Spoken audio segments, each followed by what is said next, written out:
Hello and welcome to the Introductory Financial Statements Modeling course, and in this course we'll be building integrated 3 financial statements model for a wastewater treatment project. We will also carry out valuation of the project using discounted cash flow analysis and IRR analysis. And before we start modeling, we will learn about useful Excel shortcut keys in order to boost our productivity in financial modeling.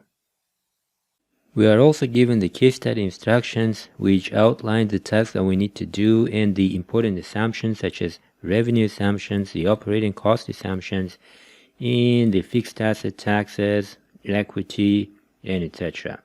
We will go over the case study in the next lecture, and let's take a look at the final model that will be coming out of this course.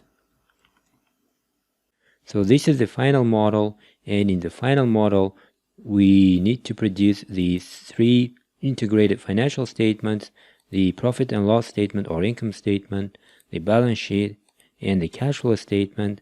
And although it's going to be a relatively simple model, we're still going to be modeling out the revenue, the operating cost, the fixed assets, taxes, including the tax paid, tax expenses, and deferred tax balances, the equity, the cash and dividends, and then we'll be carrying out the valuation. And the valuation is going to be based on the dividends paid to shareholders. This is a little bit different from corporate finance models, where you usually model the company based on the company's free cash flow.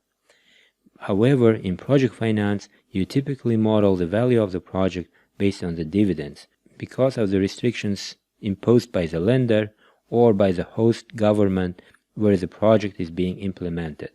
Although this is an introductory course, this serves as a solid introduction to financial statements modeling in general and financial statements modeling in complex project finance models in particular.